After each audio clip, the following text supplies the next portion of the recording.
सो physics का जो first chapter है वो है इलेक्ट्रोस्टैटिक्स, और इलेक्ट्रोस्टैटिक्स हम लोग स्टार्ट करने जा रहे हैं। तो इलेक्ट्रोस्टैटिक्स जो है वो इलेक्ट्रोमैग्नेटिज्म का एक पार्ट है। So we can classify electromagnetism in two parts. So electromagnetism, तो electromagnetism can be classified into two parts. इसके दो पार्ट हैं। पहला है आपका इलेक्ट्रोस्टैटिक्स और दूसरा है आपका electrodynamics. Okay, electrostatics,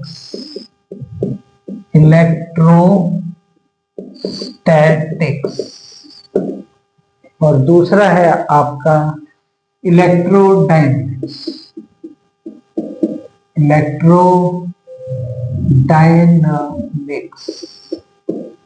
okay.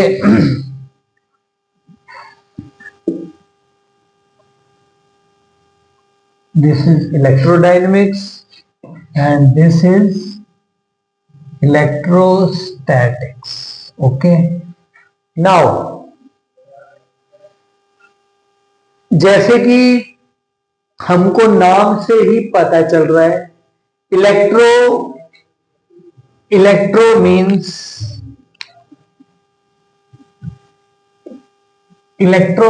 Charge and static means at rest. Electron means charge and statics means at rest. So electrostatic means charge at rest. So we study all the phenomena that can be exhibited by the charge at rest. Okay, in this chapter. So what is charge? What do we mean by charge? Charge क्या है? देखो, charge क्या होता है? Charge को हम simply कह सकते हैं it is transfer of electrons. क्या? Transfer of electron. So charge is defined as transfer of electron. Okay, it is simply the transfer of electrons.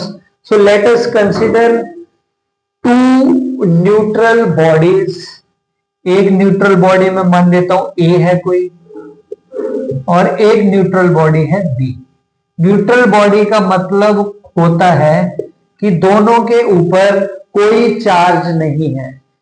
A body में जितना पॉजिटिव चार्ज है उतना ही नेगेटिव चार्ज है, B body में भी जितना positive charge है उतना ही नेगेटिव चार्ज है। सो ये भी एक न्यूट्रल बॉडी है और ये भी एक न्यूट्रल बॉडी है। ओके, नाउ अब क्या होएगा, मैंने कुछ इसके ऊपर वर्क किया और ए बॉडी में से मैंने 4 इलेक्ट्रॉन को बी बॉडी में ट्रांसफर कर दिया किसी भी तरीके से। So I have so many means of transferring the charge. तो मैंने इसमें से इलेक्ट्रॉन्स को बी बॉडी में ट्रांसफर कर दिया। अब ए बॉडी के पास इलेक्ट्रॉन की कमी है, यानी कि ए बॉडी जो है उसके पास 4 इलेक्ट्रॉन की कमी है। पहले पॉजिटिव और नेगेटिव चार्ज दोनों सेम थे, अब नेगेटिव चार्ज कम हो गया है तो कौन सा चार्ज बचेगा? Extra positive charge. तो इसमें से 4 नेगेटिव चार्ज गए हैं, तो इसमें से तो इसके पास रहेगा +4e पॉजिटिव चार्ज। और बी बॉडी में एक्स्ट्रा 4 इलेक्ट्रॉन आए हैं। बी बॉडी में क्या हुआ है, हमारे पास जो इलेक्ट्रॉन्स हैं ए बॉडी से निकल के बी बॉडी में आए हैं, तो ये वाले जो 4 इलेक्ट्रॉन है ये इसको -4e चार्ज देंगे। तो ए बॉडी के पास पॉजिटिव 4e चार्ज और बी बॉडी के पास -4e। अगर मैं इस पूरे ए और बी को मिला के अगर एक सिस्टम मानूंगा तो इस सिस्टम का चार्ज हमेशा कंजर्व रहेगा। क्या रहेगा? +4e -4e, यानी कि नेट चार्ज 0 है। लेकिन ए बॉडी पे पॉजिटिव चार्ज है और बी बॉडी पे उतना ही नेगेटिव चार्ज है। अगर हम ए और बी को सेपरेट सिस्टम मानते हैं तो ये law of conservation of charge को फॉलो कर रहा है। तो law of conservation of charge क्या है? In an system the net charge is always conserve, net charge is always constant. तो इसमें नेट चार्ज कांस्टेंट रहेगा। ओके, अच्छा, अब जो ये चार्ज है, हमने बोला एक इलेक्ट्रॉन यहां से यहां ट्रांसफर हुआ तो एक इलेक्ट्रॉन अपने साथ चार्ज लेके जाएगा। कितना चार्ज लेके जाएगा? अब क्वेश्चन ये आता है कि एक इलेक्ट्रॉन अपने पास साथ कितना चार्ज ले।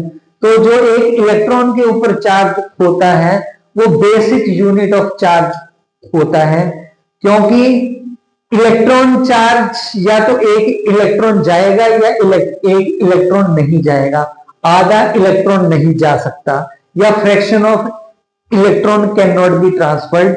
तो एक इलेक्ट्रॉन के ऊपर जो है वो बेसिक यूनिट ऑफ चार्ज रहता है, जिसकी की वैल्यू रहती है 1.6 इंटू 10⁻⁻19 कूलम। तो चार्ज ऑन एन इलेक्ट्रॉन, यहां पे हम लिखेंगे charge on an electron is equal to 1.6 into 10⁻⁻19 coulomb.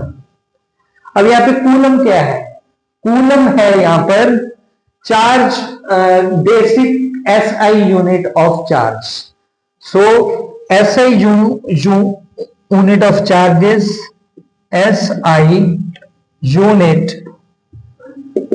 Of charge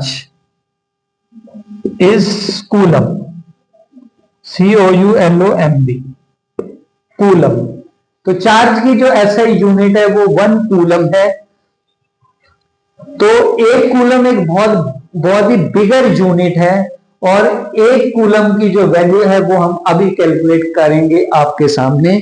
तो क्योंकि एक कूलम चार्ज बहुत ही बिग यूनिट है, तो हम जो नॉर्मली अपने प्रैक्टिकल यूज में जो चार्जेस ट्रांसफर करते हैं वो माइक्रो कूलम, नैनो कूलम या पीको कूलम के ऑर्डर के रहते हैं।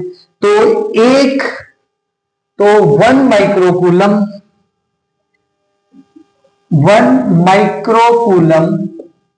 is equals to 10⁻⁻6 coulomb. 1 nano coulomb is equals to 10⁻⁻9 coulomb, and 1 pico coulomb is equals to 10⁻⁻12 coulomb. तो ये आप तीन जो नॉर्मली हम यूज करते हैं ऑर्डर ऑफ चार्जेस, वो आप याद कर सकते हो, ठीक है ना। सो ऐसे unit of charges coulomb. And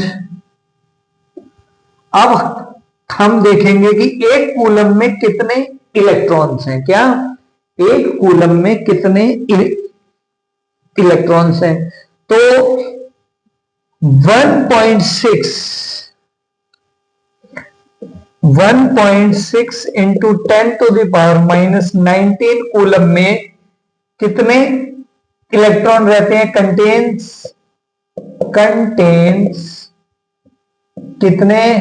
1 electron. तो 1 कूलम में कितने रहेंगे? 1 coulomb contains, simple unitary method हम यूज करेंगे।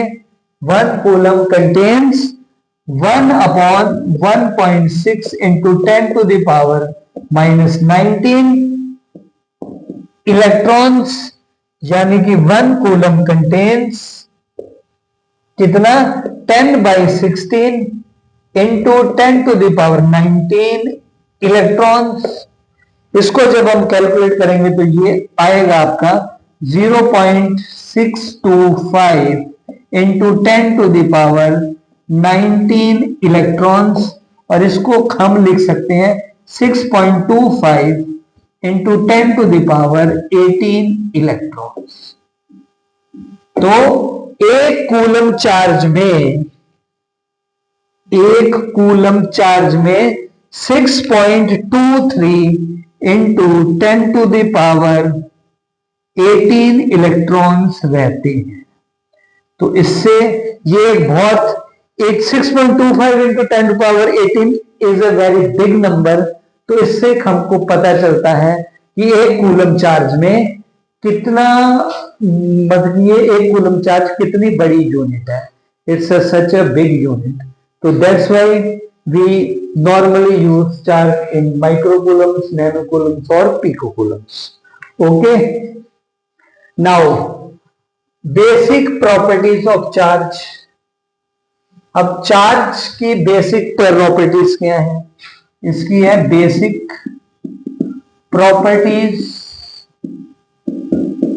Of charge. तो चार्ज जो है उसकी बेसिक प्रॉपर्टीज क्या है? चार्ज की बेसिक प्रॉपर्टीज है, देखो इसकी सबसे पहली है दैट चार्ज ये अट्रैक्टिव भी हो सकता है, रिपल्सिव भी हो सकता है। सो और like charges repel each other. First क्या है? Like charges repel each other, एक दूसरे को ये रिपेल करेंगे। लाइक चार्जेस यानी पॉजिटिव चार्ज आप ऐसा लिख सकते हो कि पॉजिटिव और पॉजिटिव चार्ज ये एक दूसरे को रिपेल करेंगे, और नेगेटिव चार्ज ये एक दूसरे को रिपेल करेंगे। अब दूसरी प्रॉपर्टी है, क्या है इसकी? Unlike charges attract each other. Unlike charges attract each other. तो यानी कि पॉजिटिव नेगेटिव चार्ज ये क्या करेंगे? एक दूसरे को अट्रैक्ट करेंगे। तो पॉजिटिव चार्ज और negative charge attract each other. Okay, तो ये इसकी बेसिक प्रॉपर्टीज हैं चार्ज की। अच्छा, अब इसमें एक और चीज आती है जिसको कि हम बोलते हैं क्वांटाइजेशन ऑफ चार्ज। क्या? Quantization of charge. वो हम नेक्स्ट टॉपिक में उसको डिस्कस करेंगे। अब देखो, ये तो थोड़ा ओवरव्यू आपको दे दिया गया किसका? इलेक्ट्रोस्टैटिक्स का। यानी कि जो चार्ज रेस्ट पे रहेगा वो कैसे बिहेव करेगा, कौन कौन सी प्रॉपर्टीज शो करेगा, वो सब चीज हम इसमें स्टडी आउट करेंगे। Now it's come to electrodynamics. तो जो इलेक्ट्रोडायनेमिक्स, इलेक्ट्रो का मतलब होता है चार्ज, इलेक्ट्रो का मतलब होता है चार्ज, तो दिस इज चार्ज। और डायनेमिक्स का मतलब होता है इन मोशन। तो electrodynamics means charge in motion. तो जब चार्ज मूवमेंट में रहता है तब वो डिफरेंटली बिहेव करता है, और जब वो मूवमेंट में रहता है तब वो किन किन फिनोमिनन्स को, किन प्रॉपर्टीज को शो करता है, वो सब हम इलेक्ट्रोडायनेमिक्स में स्टडी करते हैं। तो इसके अंडर हमारे जो चैप्टर्स आप पाते हैं वो आता है आपका इलेक्ट्रिक करंट। इसमें अब हम क्या क्या पढ़ते हैं? इसमें पढ़ते हैं हमारा इलेक्ट्रिक करंट को पढ़ेंगे, इलेक्ट्रिक करंट इलेक्ट्रोडायनेमिक्स में आएगा। उसके बाद आपका magnetic effects of current, magnetic effects of current. ये भी जब चार्ज मूव करता है तब वो मैग्नेटिक फील्ड जनरेट करता है, वो हम इस चैप्टर में पढ़ेंगे। उसके बाद आता है आपका इलेक्ट्रोमैग्नेटिक वेव्स, इलेक्ट्रोमैग्नेटिक वेव्स। तो जो भी हमको सन से या एक्स्ट्रा टेरेस्ट्रियल बॉडी से जितने भी हमको वेव्स मिलती हैं वो सब इलेक्ट्रोमैग्नेटिक वेव्स ही रहती हैं, और जो इलेक्ट्रोमैग्नेटिक वेव्स रहती हैं वो क्या है, वो इलेक्ट्रिक फील्ड और मैग्नेटिक फील्ड का कॉम्बिनेशन रहती है। क्या रहती हैं? It is a combination of electric and magnetic field. It is a combination of electric and magnetic field. तो इसमें क्या रहता है, इलेक्ट्रिक फील्ड और मैग्नेटिक फील्ड एक दूसरे के परपेंडिकुलर रहेंगे। हमेशा इलेक्ट्रिक फील्ड और मैग्नेटिक फील्ड जो है वो इस टाइप से रहेगी। इलेक्ट्रिक और मैग्नेटिक फील्ड सबसे पहली बात तो क्या है, दे आर ट्रांसवर्स वेव्स। क्या है? ये ट्रांसवर्स वेव्स हैं। ये मान लो हमारी इलेक्ट्रिक फील्ड है तो ये हमारी बन जाएगी मैग्नेटिक फील्ड। ओके, तो ये इस टाइप से रहती है। इन दोनों के बीच में जो ये एंगल है ये 90 डिग्री का रहता है। This is 90 degree. ओके, तो एक हमारी है, ये अगर इलेक्ट्रिक फील्ड है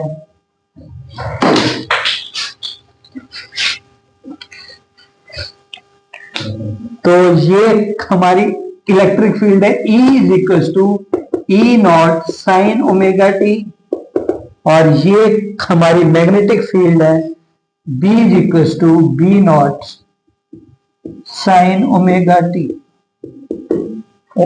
ओके, तो ये हमारी एक इलेक्ट्रोमैग्नेटिक वेव है जो कि हमको इलेक्ट्रोमैग्नेटिक रेडिएशन में मालूम चलती है। तो ये सब चीज हम इसमें पढ़ेंगे। फिर इसके आगे और टॉपिक्स हैं, जो ऑप्टिक्स है वो भी इसी में ही आता है, ऑप्टिक्स और मॉडर्न फिजिक्स। ये सारे हम टॉपिक्स इलेक्ट्रोडायनेमिक्स में पढ़ेंगे। ये इलेक्ट्रोस्टैटिक्स है और ये इलेक्ट्रोडायनेमिक्स है। अब हम इलेक्ट्रोस्टैटिक को थोड़ा डीप में स्टडी करना स्टार्ट करेंगे। नेक्स्ट अपना टॉपिक है वो है, क्या बोलते हैं, कूलम्ब्स लॉ। जो इसमें सबसे पहला है कूलम्ब्स लॉ। रिक्वेस्ट है कि आप ये नोट्स को खुद आप अपने हाथ से लिखें तो आपको जल्दी याद हो जाएंगे, और ये बहुत ही काम के नोट्स हैं जो आपको आगे कॉम्पिटिशन में भी काम आएंगे। तो इसमें देखो, अभी मैं जो नया टॉपिक स्टार्ट करने जा रहा हूं इलेक्ट्रोस्टैटिक्स का, वो है आपका क्वांटाइजेशन ऑफ चार्ज। नया टॉपिक है ये, क्वांटाइजेशन ऑफ चार्ज। अब देखो, जैसे कि हमको नाम से ही मालूम चल रहा है, देखो क्वांटाइजेशन ऑफ चार्ज का मतलब क्या होता है। क्वांटाइजेशन ऑफ चार्ज का मतलब है कि चार्ज को, जो चार्ज है वो एक बॉडी से दूसरी बॉडी में इंटीग्रल मल्टीपल्स के रूप में ही ट्रांसफर हो सकता है, उसको आप फ्रैक्शंस में ट्रांसफर नहीं कर सकते। तो quantization of charge means charge can be transferred in the form of integral multiples of basic unit of charge, that is charge on an electron. Okay, so इसकी definition क्या रहेगी? तो quantization of charge means it states that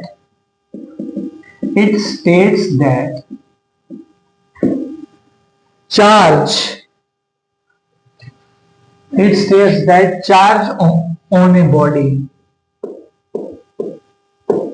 charge on a body can be transferred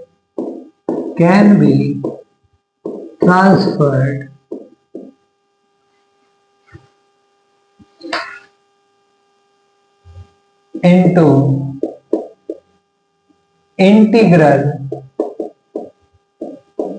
integral multiples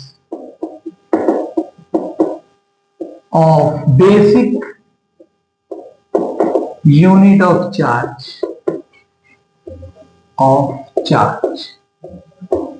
तो basic unit of charge क्या रहती है? So basic unit of charges means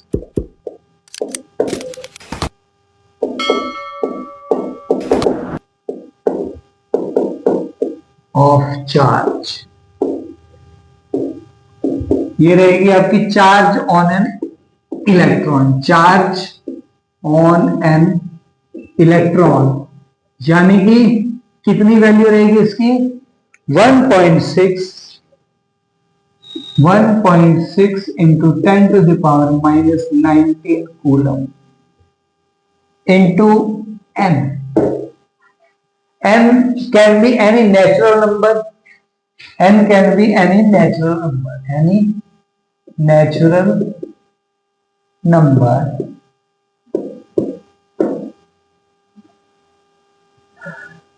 N is equals to 1, 2, 3, 4 till n तक जाएगा. So charge on a body Q is, so charge on a body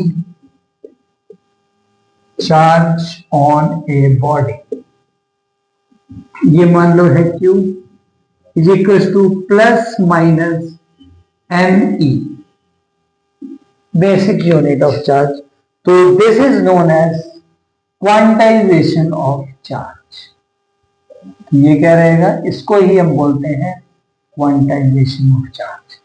तो किसी भी body पर जो चार्ज है वो Q is equal to plus 5E भी हो सकता है, Q is equal to minus 4E भी हो सकता है, but Q not equal to plus 2.3E और minus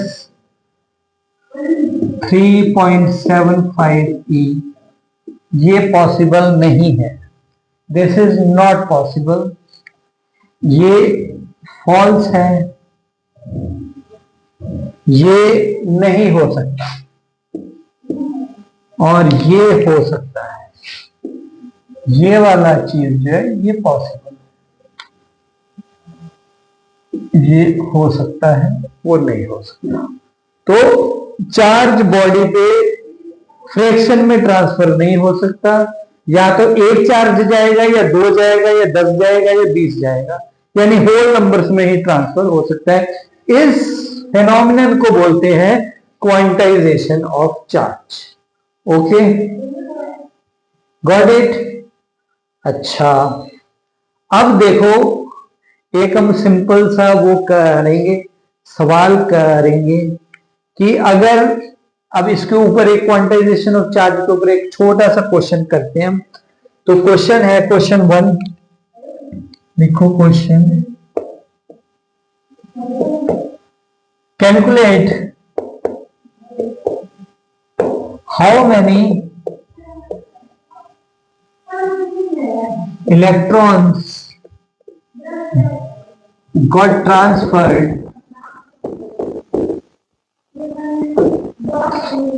if a body gains 5 microcoulomb of charge.